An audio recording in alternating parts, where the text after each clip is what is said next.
nosso avô, eu nem sei o sobrenome, conhecia por Vicente. Vicente do Macacu. Foi para o Canudo, para a guerra. E lá saiu corrido. E veio se esconder aqui. Ele fugiu da guerra, fugiu para não morrer, né? Porque foi chamado. Porque foi obrigado a ir. Quando chegou lá, teve uns dias sendo cativo. E depois se obrigou a fugir do cativeiro. Eu acho que foi do Jagunço. A campanha de Canudos, em 1896, foi um dos episódios mais sangrentos de toda a história do Brasil. Faz parte das inúmeras revoltas deflagradas no final do século XIX, com a proclamação da República, um golpe militar liderado pelo Marechal Deodoro da Fonseca, que derrubava definitivamente a monarquia. Deposto Dom Pedro II, o país ingressava numa nova ordem que parecia atender a todos. No entanto, em pleno sertão da Bahia, na região mais isolada de todo o semiárido, um grupo de desvalidos iniciava uma guerra em nome dessa rejeição. Comandados por um beato, que chamavam com reverência de Bom Jesus Conselheiro e dizendo-se monarquistas, negros, caboclos e índios enfrentariam o governo numa luta desigual. Para a República, Canudos representou o imprevisto. Da noite para o dia, antigos e pacatos vaqueiros transformavam-se em guerreiros. Homens de armas que se uniam a jagunços afamados, antigos cangaceiros, valentões destemidos vindos de outros estados como Sergipe e Pernambuco. Todos em defesa de Antônio Conselheiro, pois aquela guerra já não era mais uma contenda local. Transformara-se num grito de revolta de todo o sertão. Eles avançaram sobre Canudos em baioneta calada, usaram dinamite, que era uma coisa recentíssima, pouquíssimo tempo que havia feito. Queimaram a querosene, destruíram os corpos, todos os corpos foram incinerados. Como nas guerras púnicas, a ordem era para que nenhum vestígio restasse. Casas queimadas e seus homens degolados. Mais de 25 mil sertanejos, entre eles velhos, crianças e mulheres, foram dizimados pelo exército brasileiro. Se não andasse direito, levavam chibate. Era dos escravos. E nós ainda somos da família dos escravos. Ele falava isso. Os negros era de um lado e os brancos eram de outro. Fazendo teroteiro. Era guerra. Tinha que fazer teroteiro, né? Eles mataram muitos jagunços. Porque não se entregavam, eles matavam. Com consequências tremendas. Chegam a falar em 25 mil mortos. Falam que 5 mil casas foram incendiadas em Canudos.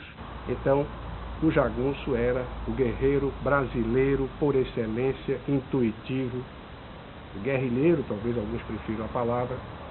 E essa é, repito, a guerra brasileira por excelência.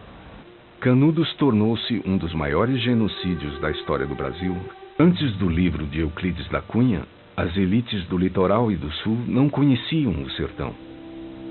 E caberia ao escritor trazê-lo à tona, mostrando não só a miséria, mas também o heroísmo anônimo das massas esquecidas pelas instituições. Mostrou que as elites brasileiras eram divorciadas de parte da população e, com isso, todas as contradições da República que se formava.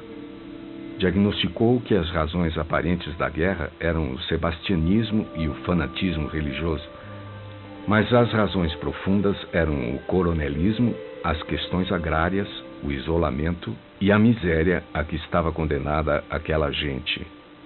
Qualquer novidade era suspeita. Qualquer novidade ameaçava o modo de vida dos bons velhos tempos. Quando eles soltaram o canhão, aí eles tiveram medo, né? Que tinha o canhão. Aí eles tiveram medo e ganharam o mato. A guerra foi se acabando, morreu muita gente mesmo. O Euclides apanhou esse mundo ao vivo antes de virar nordestino, antes de virar jagunço, antes de virar cangaço. Ele pegou no nascedouro, Fernando. O livro dele se autonega. Quer dizer, ele chega à conclusão no fim que o próprio livro dele é um fracasso de interpretação. E nesse sentido a gente já percebe no Euclides uma simpatia muito grande pela miséria, pelo sertanejo. O livro é muito contraditório. A República trazia mudanças radicais que pareciam acabar com antigos privilégios, mas trazia também muitas contradições. A libertação dos escravos, um ano antes, em 1888, foi uma delas, pois engrossava a camada dos desvalidos do país. Grande parte da população de Canudos era chamada gente do 13 de maio, como se dizia na época, que eram escravos libertos e sem rumo na vida, e encontraram ali um norte, um fanal. Os jagunços eram os negros que iam para a guerra. Euclides da Cunha chegou a Canudos em 16 de setembro, já no final da batalha, mas pôde assistir toda a sua barbárie. Os soldados alucinados incendiavam casas onde estavam velhos e crianças. Os poucos prisioneiros homens eram obrigados a dar vivas à República e, como negassem, foram degolados. As crianças de Canudos foram um capítulo à parte dessa guerra. Aquelas que não morreram vagavam perdidas pela Caatinga, outras eram dadas como brinde aos generais. Foi uma questão de eles não terem a devida coragem de executar crianças, como estavam executando os adultos. Então, as crianças, eles faziam o seguinte, eles jogavam no rio. Aquela que soubesse nadar, estava salva. E meu avô sabia nadar, o Ludgero. A 1º de outubro, realizou-se um ataque em massa ao centro de Canudos. No dia 2, entregaram-se os velhos, mulheres e crianças que ainda sobreviviam. Eles viram um personagem, que é graças ao Euclides, que depois o Graciliano vai escrever daquela gente. Para cima, outros para baixo, muitos partes pouco rasos. Quem é que deixa raso hoje no mundo? Eu também sou a imagem de um guerreiro, sou filha de nordestino da terra do conselheiro.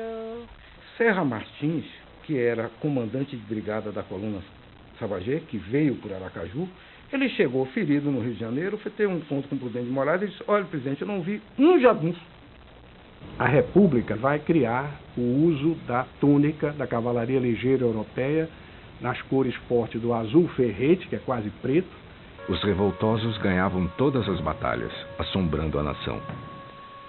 O governo acreditava que poderosas forças antirrepublicanas estivessem envolvidas na contenda, quando, na verdade, poucos jagunços eram capazes de destruir um pelotão. Lembremos que as informações não existiam como hoje, não.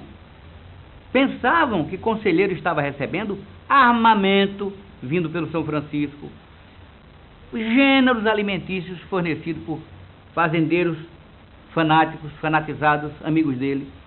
Ninguém já estava vendo uma comunidade pobre num cantinho, não era isso não. Isso se pensa hoje. Ninguém tinha noção de que eram pobres sertanejos, não. Era um homem poderoso, o conselheiro era equiparado a um general. E já, nessa época, as figuras de Pedrão, que comandou inclusive a guarda de conselheiro, vestida de azul, já pensando em defendê-lo. E desses, o que se tornou mais proeminente foi João Abade, que, segundo dizem, havia uma espécie de rixa com Pajeú, porque Pajeú também era corajoso, tinha conhecimento de estratégia, porque era da polícia de Pernambuco, e eles realmente tiveram o primeiro combate em Uauá. O mesmo fracasso aguardaria os 500 homens do Major Febrônio de Brito na Segunda Batalha, em janeiro de 1897.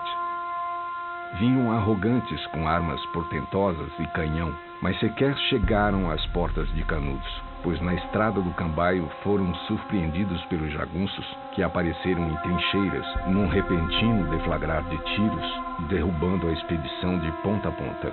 Os soldados, em desespero, foram obrigados a recuar. Se a coluna Sabagé não ultrapassasse Cocorobó, a quarta expedição teria sido encurralada no alto da favela. já estavam pedindo socorro, inclusive mandaram avisar a Savagé que estavam encurralados. Ele era muito homem velho que sabia manobrar as coisas. Ele não tinha medo, ele dizia a nós que não tinha medo de nada, de nada. Quem venceu a guerra de Canudos foi eu e Mané Siriaco. Era sempre o que ele nos dizia. Manuel Siriaco. Era um velho que morava em Canudos, com cabelo branco, era baixinho. Eles vieram da missão da saúde, assim, aqui e acolá, pegando gente, deixando e tornando a pegar, assim, a pés, né? Dinheiro de a pés. Já era de Antônio Conselheiro. Ele nos contava que veio muitos soldados para ir e eles se acabaram tudo. Sempre nos dizia que ficaram se escondendo, sabe? Ficaram se escondendo, aí depois minha avó já tinha uma menina, já estava baleada, aí ficaram perseguindo ele e ele atravessou o Pernambuco. A República trazia mudanças radicais que pareciam acabar com antigos privilégios, mas trazia também muitas contradições. A libertação dos escravos, um ano antes, em 1888, foi uma delas, pois engrossava a camada dos desvalidos do país. Grande parte da população de Canudos era chamada gente do 13 de maio, como se dizia na época, que eram escravos libertos e sem rumo na vida, e encontraram ali um norte, um fanal. Os jagunços eram os negros que iam para a guerra. A terceira expedição organizou-se no Rio de Janeiro. Para comandá-la, foi escolhido o terrível coronel Moreira César, seguidor de Floriano Peixoto e uma lenda viva do Exército. Nesse momento, sérias questões políticas entravam em jogo. Entre elas, a esperança de torná-lo presidente. A República do Brasil, como nós sabemos, foi surgida de um golpe militar. E o Exército passou a ser, portanto, o tutor da República. Quando surge uma presidência civil, que era indesejável para o Exército, que foi a presidência de Prudente de Moraes, e, de certa maneira, as forças militares sonhavam em fazer do mais evidenciado oficial do Exército à época, que era o capitão Antônio Moreira César, de Pindamonhangaba, São Paulo, fazer dele general para que ele pudesse ser esse indivíduo que iria acabar com a orfandade, as viúvas do Exército que estavam sem ter uma liderança para apresentar para a presidência da República.